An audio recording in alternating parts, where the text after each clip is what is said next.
Hey everybody, Jim Malone here, coming to you live on Dallas Trading Floor. Well, it's Friday, the last day of the year, and I'm going to do a little kind of a wrap-up show here, kind of to show you some of the pain that was this year. But basically, the market suffered, believe it or not, the largest yearly loss in 14 years. Basically, you have to go all the way back to 2008 to see a loss this size. So something that we ought to be kind of thinking about because, obviously 2008 was a very, very down year for a lot of the economy, real estate, stocks, a lot of things. So, we kind of need to adjust kind of our thinking here somewhat, and try to be as short as we can in this market. I mean, not the greatest, not the greatest thing in the world, but yeah, I guess it could be worse. Um, Basically, today's action right now, our market condition is that we are in a correction. And what does that mean? Well, it means that the market has fallen below a number of key indexes, and those are, of course, the S&P 500, the Nasdaq, and the Dow Jones. So we are moving lower as a market. Now we did get a bounce yesterday. That's sometimes very characteristic of when a stock will move down. When a market will move down, it'll bounce and then it'll come back to the downside. We did end up today with a little bit of a moving to the upside, so I guess that was good. In the morning, of course, we were down in the morning. Um, just wanted to show you the worst sector and the best sector in the market, and this is kind of interesting. I think kind of tells the tale here.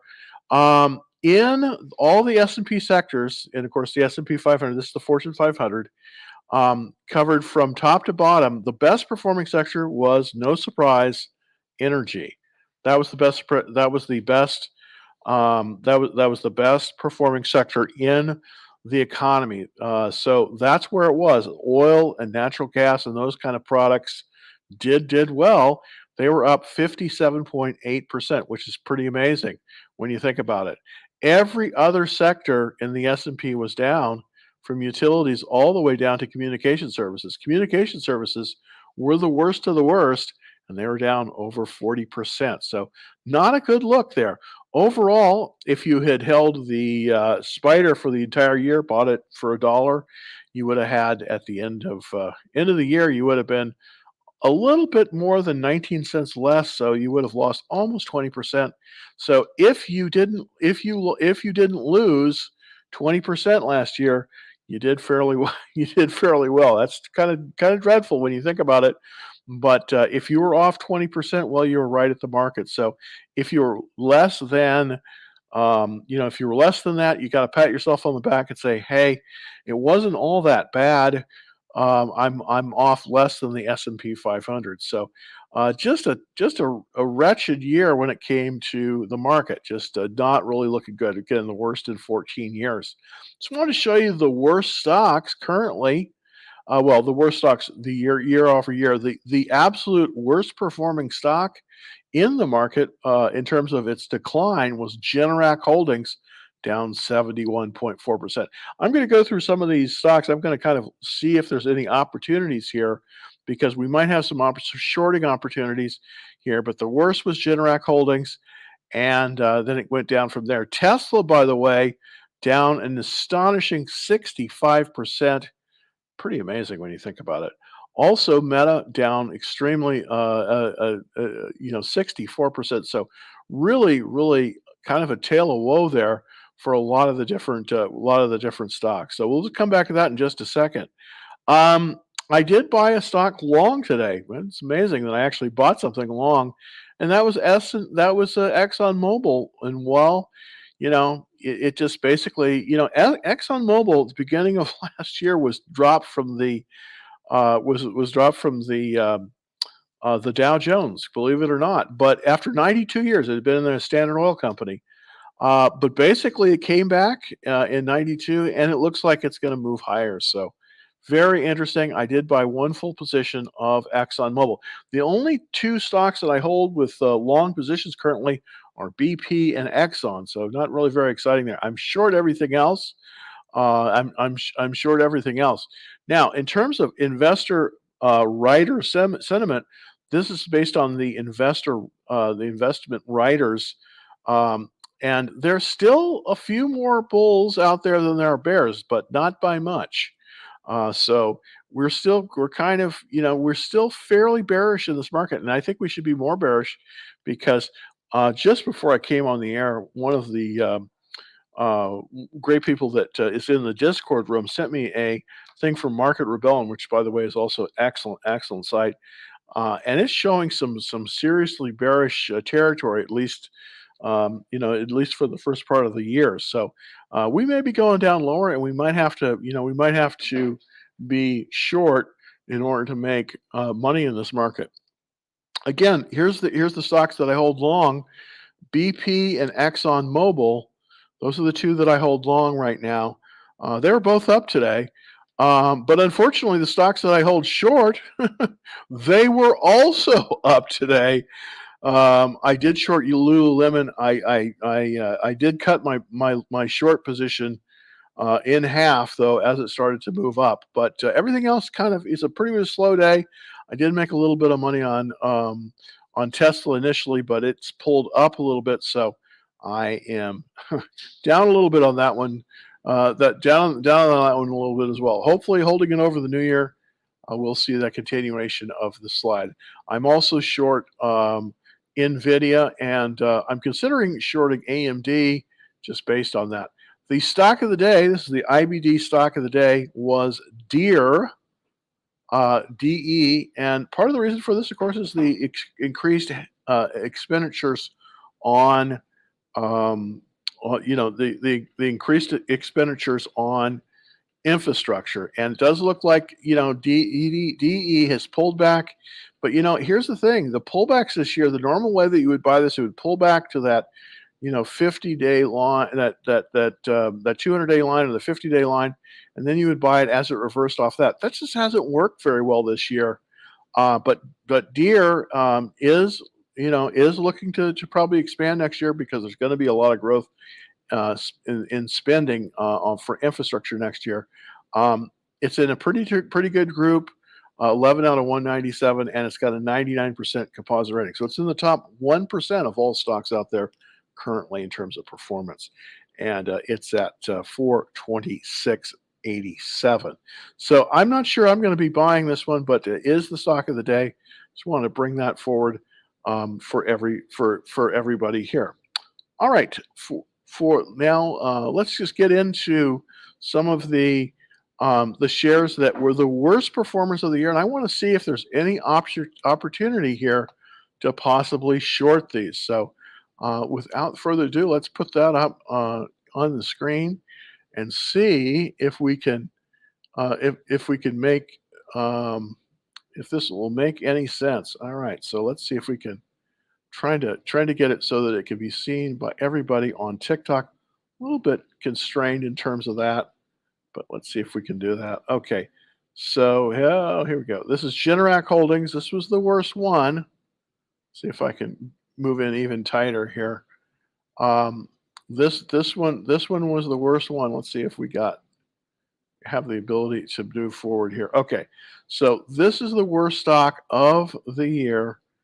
Generac Holdings. You can see it's just taken a absolute swan dive. There we go. And let's look at through some of these to see if there's anything we can do here. Let's go to the next one here. That's Match Group. Again, looking bad. What I'm looking for here is I'm looking for a stock that's rallying. I'm definitely not seeing that with Match. Let's go to Align Technologies. Again, not looking. This one is rallying a little bit, so this is potentially something that we could look at. Align Technologies for short, but still not really that strong. Let's see. This is Silicon Financial Group, SILV. I guess that's what it is. Silicon Valley Group Bank. This one as a potential, but it seems to be flattening out here. Very expensive, very expensive stock. SIVB. So this one might be a potential for a short. But I don't see them going out of business anytime soon. Now, this is the one that I have been actively shorting, of course, and everyone knows this. This is Tesla, and this was this lost about 65% of its entire value. So let's just go through some of these other ones. Calnet, Signature Bank. I'm just looking for something that potentially has some more juice in it that we can short. I think that Meta's starting to rally. This one is potential. I do think we have some potential here, potentially to short Meta. This was a very bad performer. VF, okay, that's the jeans maker. I don't know if you remember Jordache jeans, but they made those. PayPal, this is another one that has come way down, and I don't know if I'm looking at this, but it does kind of look like this one might have a little bit more juice in it in terms of shorting. It's currently at 71. It was up a little bit, and it looks like it may be headed lower as well. It's like a Stanley Black and Decker. Also did poorly this year. No, I don't know. This one doesn't really excite me that much. I want to see something that's really come off. Carnival. Well, it's only an $8 stock, so it's not even worth talking about. We want things that have a little bit of meat left on the bone. Let's look at Warner Brothers. Warner Brothers, not that potentially could be shorted, but it's just not really a good shorting pattern.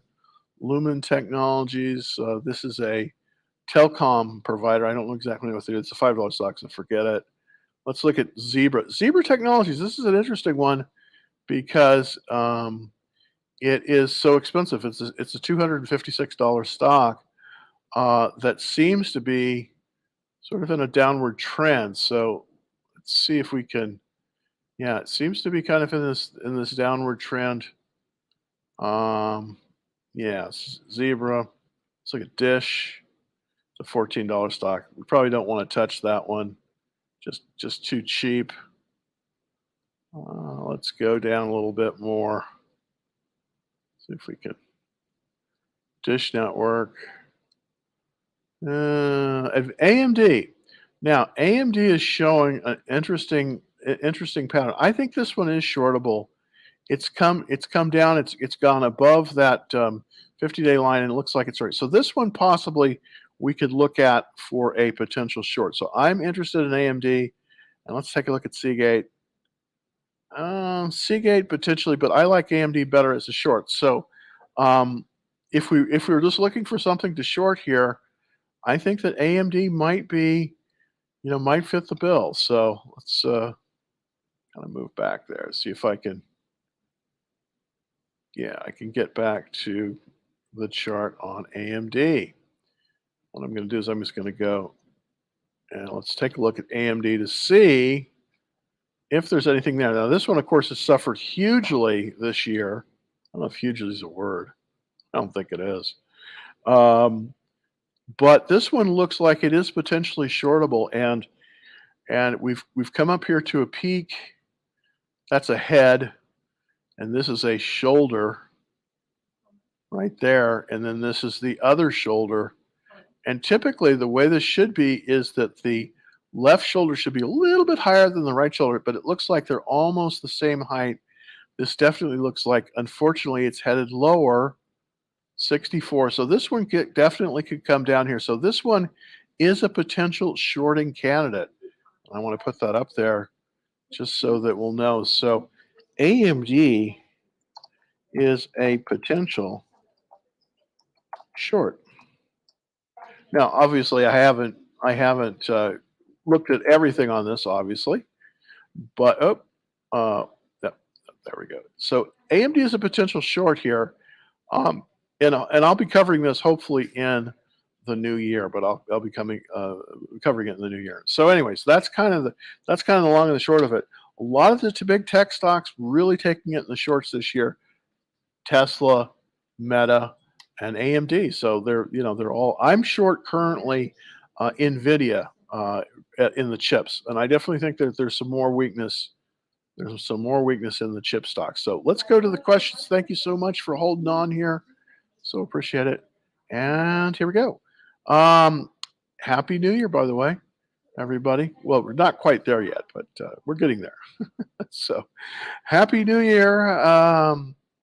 How'd you do this race to the spider? Those stuff. Well, I have to admit, I did lose a little bit of money this year, but fortunately, because of the stop losses, I was not as damaged as some of the other people. I was listening to Charles Harris, who's a great trader, this morning, and he was heavily in. I think he lost 2/3 of everything that he had made in the last 15 years, if you can believe that. But he's a little bit more of a riverboat gambler than I am. But mainly because he held on to Tesla. So this is very instructional. You don't if it's falling and it falls more than 7%, it's just go ahead, put that stop loss in, sell it, and wait for a better time to come back in. Remember, you can always buy back in on the stock. You don't have to just hold it, and then be sorry. So um, uh, so you don't have to continuously hold it. All right, so let's see. Here we go. BTC. This is Bitcoin.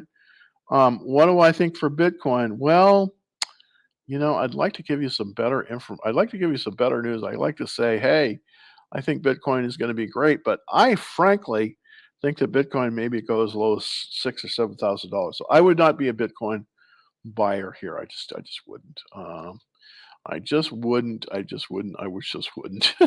Okay. All right, Doc. Thank you very much. Happy New Year. Tough year. Oh, absolutely. It was a tough year for everybody's investment. Look, I was down this year overall, and that hasn't happened to me in quite a few years. So, fortunately, I have some other things. I have other stuff. But yeah, this was a very, very tough year.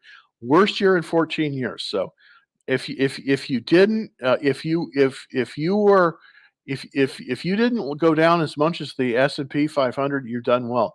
The S&P 500 was off almost 20% this year. So, just a very, very hard year after two really great years. 2022, I'm going to be glad to put this one in the record books, believe me. But I think it'll be better. I do think though we're coming in, for some more downward trend. I mean, some more pain.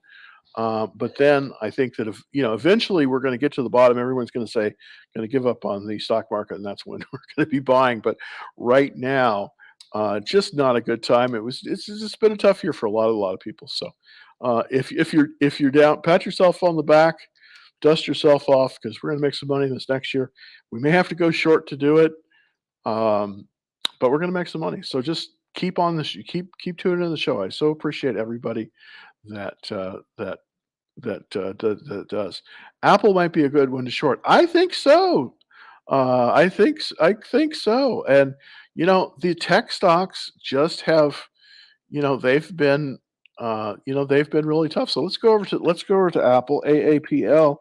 And one of the reasons I think you might be right here is that we are in a situation where some of these stocks are really widely held, and Apple is probably one of the most widely held stocks out there. Now I'm looking at um, the weekly chart here, and that's kind of when we're looking and we're standing back and we're getting ready to plan kind of what to do. That's when we got to look at. Now, what happened was we did have a floor there. So what happened was, and we'll zoom in a little bit. See if I can zoom in here. There we go. Okay, so you can see what we came down. There we go. Move it over there a little bit. There. Okay. So what happened is we came up. It's been 1, 2, 3, 4, 5 days in a row. This has gone lower, but you notice how it went way down, it tested, then it moved back up. I still believe that there's a downward trend in Apple, so you may be right. 130 seems to be an area that is important in Apple. So I do believe that we could probably short this one. We'll have to wait until obviously we'll have to wait until Tuesday, which will be which will be the second. But we want to try to making our short list out. I'm going to try to put out a list to everybody. I haven't done the research on it. Hopefully over the holiday to get a short list to see if we can do something there. By the way, if you're on this is why if you're on the action trailers, I'm going to send it out to the people that are on the list, and you can easily do that by going to www Dallas Trading Floor and signing up for the list. If it's free, and if you sign up for it, you'll be on the list so that when we do the email blasts, that you'll have access to the short list. I'm going to try to look and see which ones I'm planning to short in the new year. But so that's a good idea, just to go to that list, and to go and get that. It's free. That one is free, by the way. And then also we have our Discord room too, which is nice. We just had some new members today, which is fantastic. All right. Let's see. Oh, what's your network? What's your net worth? Well, it depends. It depends. I have a few paid off houses and rentals, and then I also have some stock. So a fair amount, a fair amount of stock. Less money at the end of the year than the beginning of the year. That's for sure. But I appreciate that question. All right, good emperor. Right. Loving this. Yeah, I'm afraid you're right. Well, uh, that's the thing. I mean, it's funny. 2 years ago, we had a fantastic economy with total energy independence, and gasoline was a lot less, and the tech market was going higher. But hey, people are their own worst enemies. I think sometimes, everybody on all the sites were saying, "Oh, we don't like him because he's mean." Yeah, well, I like mean and rich rather than poor, and that's kind of what we're going to get with Biden. But we can make money under the Biden administration. We have to do it by shorting and going and buying puts and that kind of thing. So it's not totally fun, but we can also make money going south. All right. So, hey, Christian, do you recommend people to study? Absolutely. No, no, no, no. I don't recommend that you study economics. I know this is really hard to. I know this is really because most of the economists they don't get it right. They don't get it right. Traders are the one you want to study. And let me give you some. And I probably should put this out there to everybody. But let me see if I can put this up here. There is a book that I'd like that if you're new, you want to get this book. It's How to Make Money in Stocks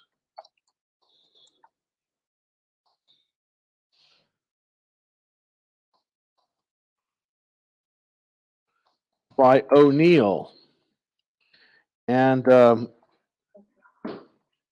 if you go to my site, um, if you go to the Dallas Trading Floor, I do recommend this book. I have a link on it. You can just click it, and it just goes to Amazon, and it's fulfilled through Amazon. But if you're interested in learning the Kansan system, and I think it's one of the best systems out there, uh, you know, it's one of the best systems out there. That's one you think that you should take a look at. Do you have one tip for young people? Absolutely. Um, Here's the thing. Um, you know, the economy. If you study if you study economics in school, you'll be a very good government employee. Many government employees study that. So uh, you don't really want to study economics if you want to be successful as a trader. What you want to do is you want to study from the great traders, and O'Neill is definitely one of them. Another one is Jesse Livermore. Also, you should consider Jesse Livermore. I'm gonna try to put out a bookshelf of books that you can read, but Jesse Livermore, and he's basically dead, now. So, but he was one of the greatest traders ever. He was the guy that shorted.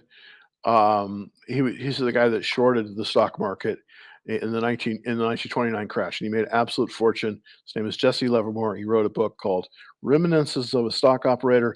It's out there. I'm going to put that on the site too. By the way, of course, you can always go to, and it's not up. The trading bookshelf isn't up there, but I'm gonna link it everything. Hopefully this weekend to have that trading bookshelf up there. But basically, www Dallas Trading Floor. Sign up for there, and then also if you're looking to get into trading, definitely recommend How to Make Money in Stocks. A good system, a system. Good times or bad. All right. Let's see. Do you think this is a question from Hector? Thank you, Hector, from watching. And Hector's on TikTok, watching on TikTok right now, and he's basically, he's saying, you know, do you think that the tech stocks are going to go lower? Well, I think they are in the short term. Unfortunately, I do. That's part of the reason I'm short many of the stocks. I'm short Nvidia. I'm short Tesla. I'm short Lululemon, which that might have been a mistake. And that's how I'm playing it. I'm playing it to the short side right now because I do think, now I did buy one stock long, and that was ExxonMobil. Very, very boring stock, but that is one stock that I did buy long. I definitely think at least in the first quarter, maybe the second or third, the market is going to move lower. And because of that, I think we have to be very careful and and be primarily in cash, if and then waiting for opportunities to short. Oh, there we go. So my Mac is acting up here. Okay. All right. Let's go back to the questions. Thank you again. I haven't really concentrated on any things here. Let's see. Okay. Thank all right. Um, thanks to that. I know that not a lot of people are watching at the end of the year here, um, but this is definitely, you definitely can do. I was very fortunate many years ago. Many years ago, I was working for a guy, and he traded the spider. That's what we talk about, and I was so fascinated because I couldn't believe it. But he did very well on it, and he turned me on to William ONeill and Investor Business Daily. So I definitely think it's something that you can definitely benefit from. All right, let's see. We have a new message here. Um, let's see. CPER. Let's look at CPER just real quick and see what's going on there. Okay.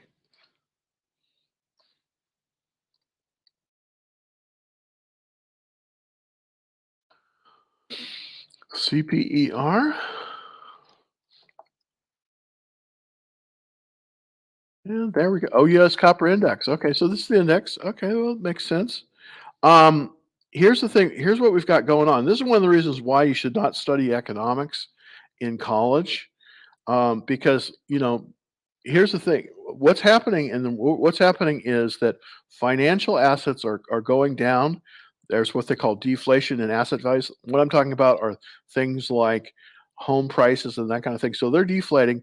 At the same time, commodity prices are inflating. That's like food, copper, oil. So that's what they have. That's what they call stagflation. Okay, and many of the economists have gotten it, I think, incredibly wrong.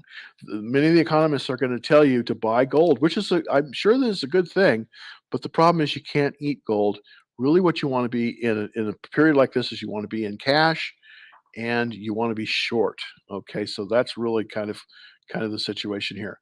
Now, looking at the copper index here, we definitely have it's definitely moved up a little bit in the last few days. And I definitely think that is true. We're going to see some inflation. Copper copper is an important metal because when you see a rise in the price of copper, that means that there's more inflation to be had, because this is the very, very important electrical metal for everything relative to electronics and to wiring and everything like that. And so when you see a commodity like copper move up in value, that means that there is inflation in the market.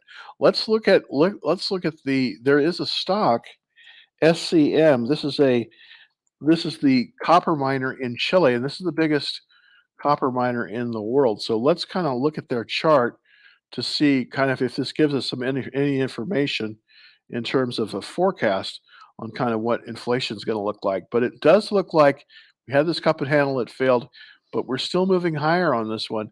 Now I know this sounds strange to you, $13.60 a share, but remember this is in Chilean pesos, so definitely even though it's a low price stock, this is a very major company. It's called SCM. There we go. Oh, no, I'm sorry, Cap Investments. Oh, I think I got it wrong. SMC. I gave you the wrong one. I cannot remember what it's the copper miner. Anyways, so sorry about that. It was a digression. All right. Let's look at some more comments. All right, classic man. How does Biden administration is different to Trump's administration? Oh, 180 degrees. 180 degrees. You see, under Trump, the United States produced more oil. That's why oil has gone up so much in value. The oil stocks have gone up so much value. He cut off production of oil, so that he raised the price of oil and made everything more expensive. It's primarily diesel fuel, and because it made diesel fuel more expensive, see, everything that you buy comes to you on a truck or a boat or a train that uses diesel fuel, and because the price of diesel went up so much, that put inflation in the market. So, Trump was very good for the market, and unfortunately, Biden has been terrible. But we have at least 2 more years of Biden, so we want to get ready to short here because the market is going to move down, probably with him. Unfortunately, unfortunately. All right, BTU still in the uptrend. This is a good question. Now, what Bomadoc is talking about here is the stock BTU. Let's see if I can let's see if I can get that up here for you. Let's go open the charts again. Come on. Oh, there we go. Let's go over to BTU.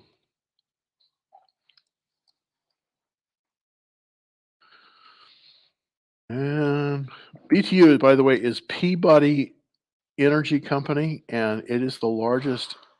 It is the largest. It's the largest coal miner in the world, as far as I know. It's based in St. Louis, Missouri, of all places, and it does look like it's in an uptrend, which is good. See, because the funny thing is, I mean, who would have thought at the beginning of the year that we would be getting excited about coal companies? I mean, I can't think of a more retro business than mining coal. I mean, that kind of goes back to the beginning of the Industrial Revolution in England. Kind of amazing that that would be the case. Well, if we look at the chart for Peabody, now it's down a little bit right now. It's on the 50-day line, but if you look at over time, the trend has been up. The trend is up for Peabody, definitely. So let's look at the weekly chart, and that'll show it. Yeah, see, there we go. It's not going as fast as it was. Let's go here to the monthly chart. Look at this. And of course, this is 2021 and 2022.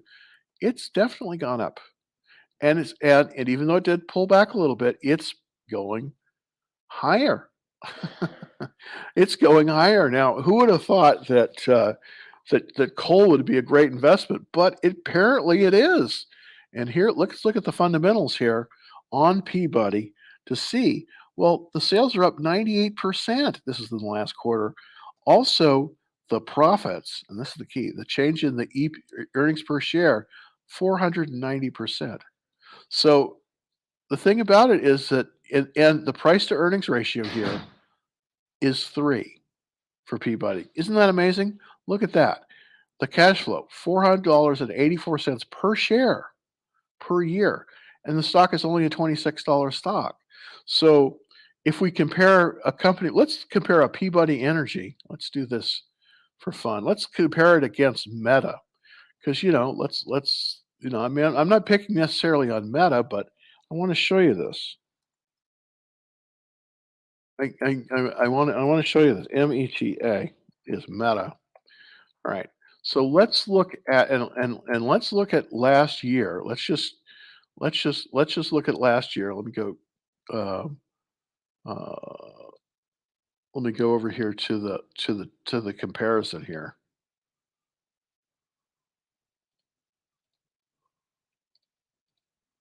All right. So this is a chart that compares Meta with Peabody Coal Company.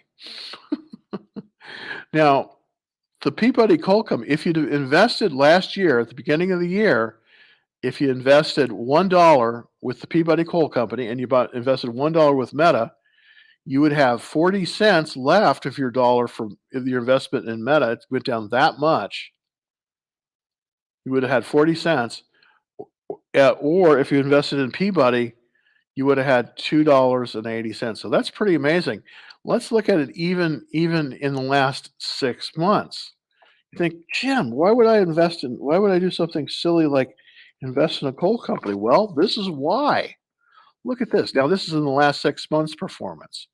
Okay, if we started 6 months ago with Peabody Coal Company and Meta, we would have kind of had the same result. We would have had the same result.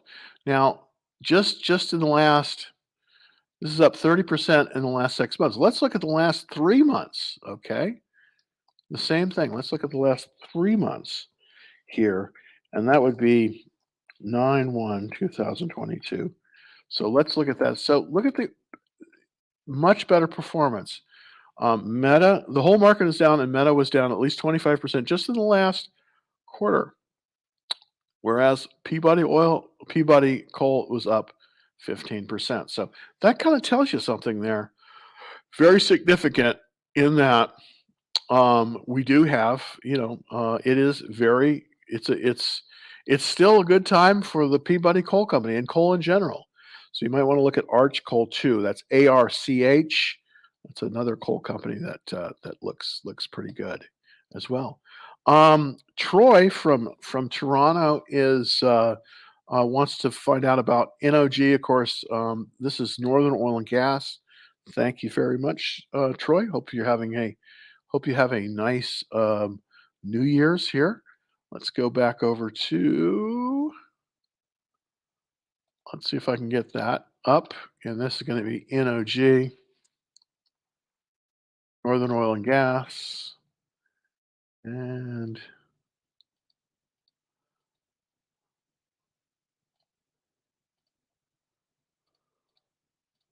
there we go. Okay, so this is Northern Oil and Gas.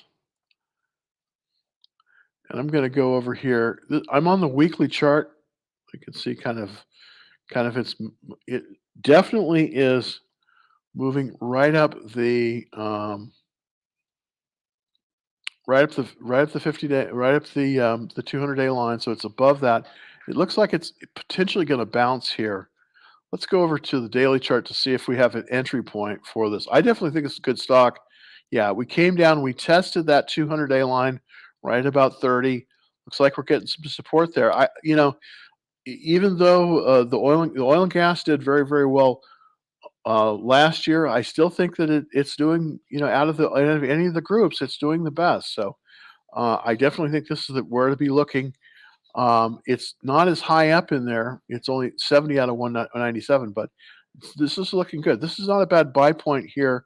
It's a secondary buy point. The real buy point is right up here at 33.50. So we're below that.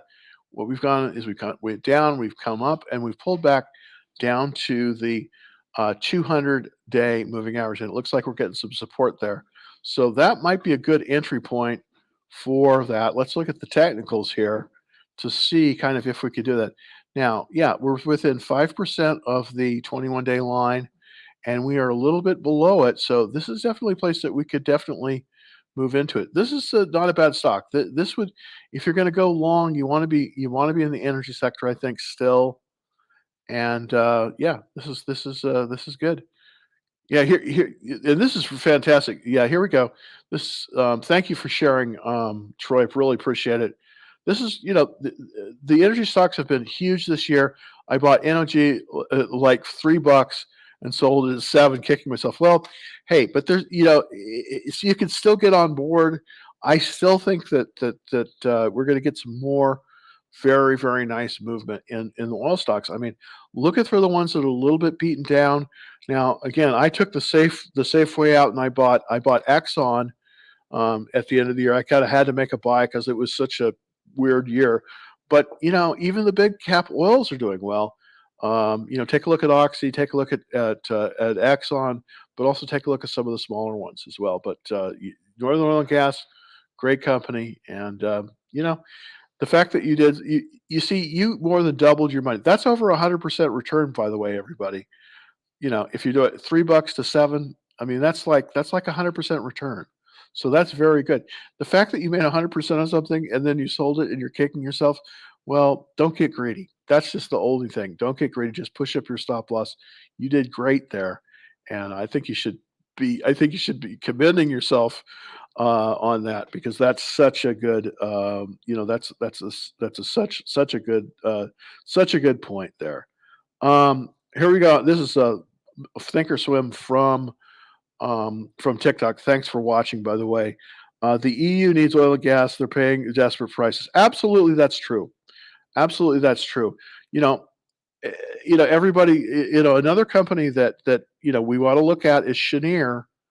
I know that I made not the greatest not the greatest trades on it this year, but Cheniere is one you also ought to look at.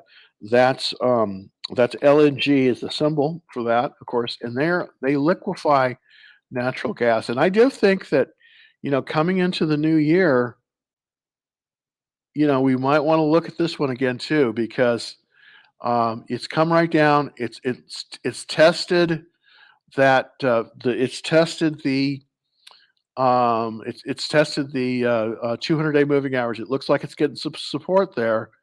Now I shorted it here. It pulled down, and then I covered my short, thinking that it was gonna. It was. I don't know if you can see this, but when it went up here what I did is I shorted it at the 10-day line, and then it pulled down. This is a swing trade, but I do think that now it's starting to reverse, and and this one probably will reverse higher. I really like this one. I know that at 150, you're thinking, "Ouch, that's expensive," but I think that this one's going to do well, because here's the thing that Cheniere has: they have the ability to create liquefied natural gas. The only other place in the world that they can do that really in quantity is in Qatar. So this one, I think, has some real potential. This is based in Houston, but they have plants in Corpus Christi, Texas, and Sabine Pass, Louisiana. So very, very good call. But you ought to look at that one. I'm going to try to put together a list of oil and gas stuff. Oil and gas. And Thinkorswim basically is also saying we're definitely going to war um, over over resources. Absolutely, we are. I mean, unfortunately, this is the reality of the world. Whenever you get inflation like this, you're in danger for war. That's why one of the reasons why I believe that there's war in Europe right now is because of resources and because of stuff like that. I mean, Europe was stupid enough to trust Russia, and now they're going to pay the price. But whatever. That's just the way it is sometimes, unfortunately. All right. Well, thank you very much. See, this is also my biggest loss this year was Ebon. Yeah, here's the thing about crypto. I mean, I wish I could be more. I wish I could be more enthusiastic about crypto, because I definitely think it's a cool idea. But I just think that with FTX and all these things like that, you just want to stay out of it. The real gold, it's not gold, it's oil. Oil still rules the world. It still rules the world, and so the price of oil is everything. Well, it's not everything, but it's a lot of things. So that's where you should concentrate: oil. And I definitely think that we're going to see a lot of inflation, and because we're going to probably see the oil prices remain high, and this next year, unfortunately. So definitely something to look at. Hello. Hey, how are you? Let's take a look at everybody else. Okay, wintertime, a lot of wind coming from the North Pole. That's true. Oil's cheaper, more people buy. That's true. Absolutely. Well, oil is manipulated. Nobody uses Meta. Did you just say Meta? Yeah. Well, probably Meta made a new low, by the way, for the year. I want to kind of just I showed this briefly. I briefly when we went on the air, but I want to show you the biggest losers this year, and if we can see if we can learn a lesson from that. The stocks that were the biggest loser. Currently, the biggest loser last year or this year, because it's still this year, was Generac Holdings, and uh, Generac Holdings. That was the big. Let's see. There we go. Generac Holdings was the number one loser this year, down 71%. But we also have to look at Meta, because Meta's on the bad list too. Meta was down almost 65%. Tesla was down. That's why I've been shorting it. And I still think that there's some ones in here that are shortable. I mean, I definitely think that Dish Networks is a short candidate. Dish Networks, Caesars potentially. Now, this is depending on Caesars depends very, very heavily on gambling in Macau. So if that comes back, then Caesars is going to do well. So a lot of political risk on Caesars. So I probably wouldn't touch it.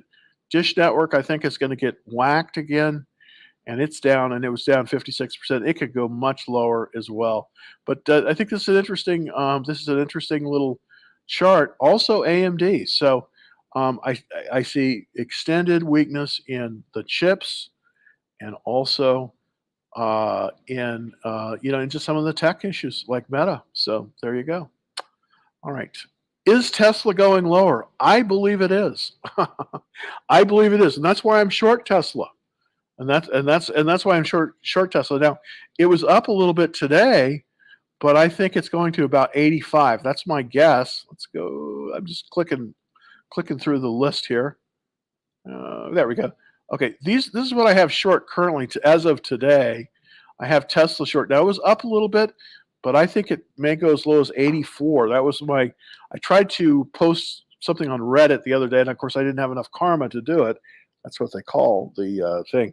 But I didn't have enough karma, but I was showing my analysis. And I'm going to try to put this in a little video and put it out there for everyone, that I do think that Tesla may go down as low as $84. This is based on the price of comparing it to Toyota Motor Company.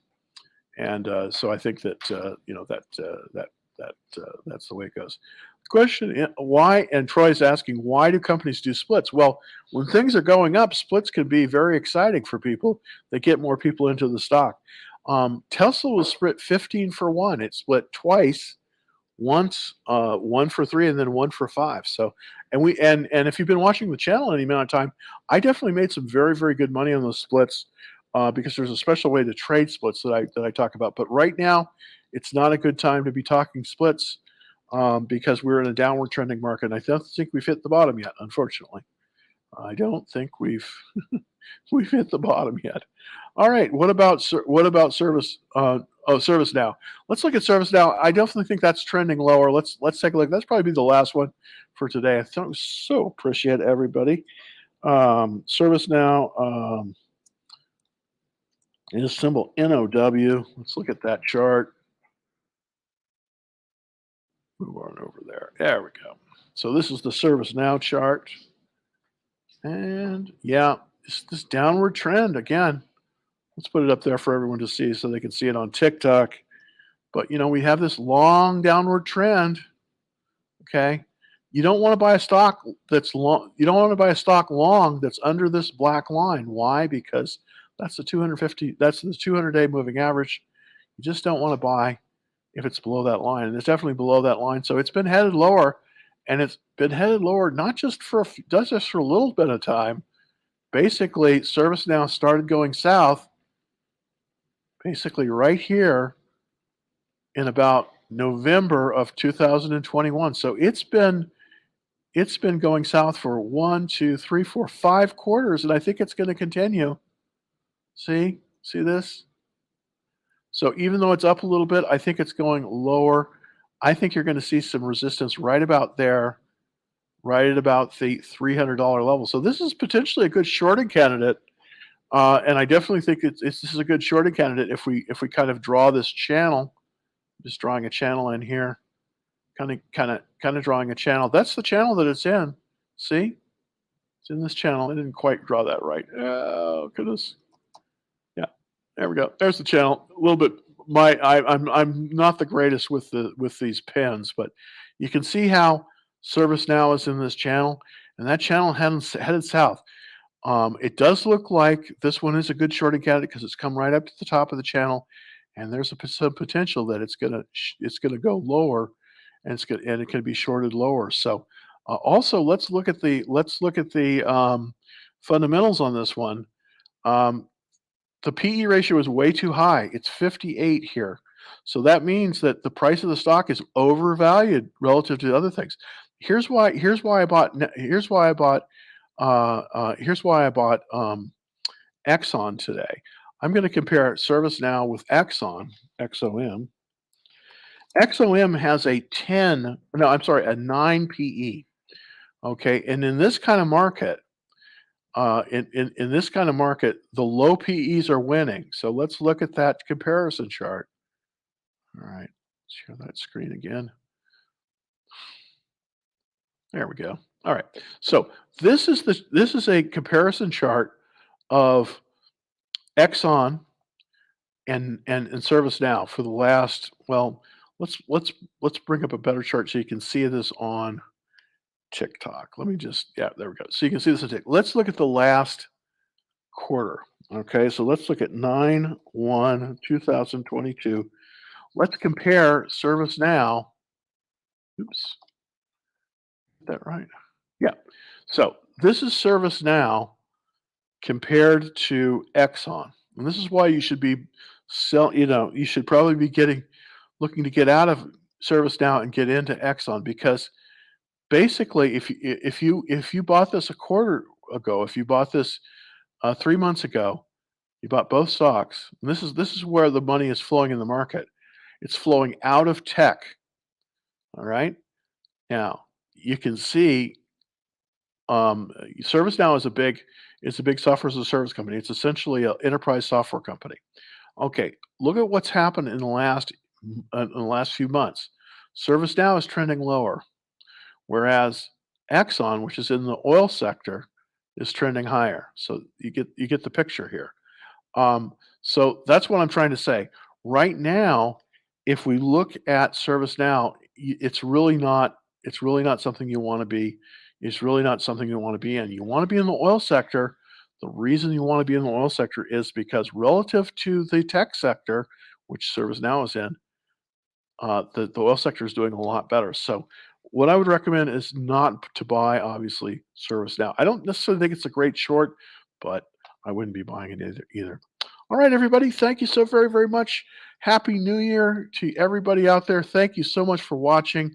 By the way, if you're not already a member of, if you're not already a member of of Dallas Trading Floor, it's super easy to do. All you have to do is just go over here to the www Dallas Trading Floor. Oops, is that up there?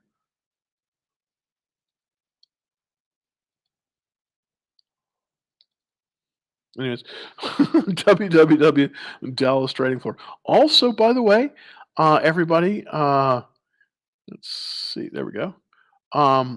Also, everybody, if I could get you to like the show, smash that like button. I really appreciate it. For Dallas Trading Floor, hit that like button and also subscribe to the channel if you're watching on YouTube. Also, like me if you're on some of the other platforms that we're on. Please do that.